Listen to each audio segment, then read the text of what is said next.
இந்த ரெசிபி நான் அப்பா வீட்டுக்கு வெக்கேஷன் போயிருந்தேன். அப்போ சப்பாத்திக்கு சைட் டிஷ்ஷாக இந்த பச்சை பாசிப்பருப்பு கிரேவி ட்ரை பண்ணேன். எல்லோரும் சாப்பிட்டு செம்ம டேஸ்டியாக இருக்குன்னு சொன்னாங்க.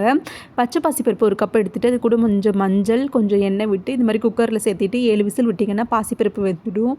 அதுக்கு தேவையான பொருட்கள் கொஞ்சம் இஞ்சி பூண்டு தட்டி போட்டிருக்கேன், 2 பெரிய வெங்காயம், 1 உருளைக்கிழங்கு, 2 தக்காளி, 2 பச்சை மிளகாய் எல்லாத்தையும் எடுத்துகிட்டு கடாயில் கொஞ்சம் எண்ணெய் சேர்த்துட்டு பட்டை, கிராம்பு, ஏலக்காய், ஸ்பைசஸ்லாம் சேர்த்துட்டு நம்ம கட் பண்ணி வச்சுருந்த வெங்காயம் இருக்குல்ல அதையும் இது கூட சேர்த்துட்டு நல்லா வதக்கி விட்டுக்கலாம். இஞ்சி பூண்டு தட்டி போட்டிருக்கோம், இது கூட சேர்த்துக்கிட்டு வதக்கிக்கோங்க.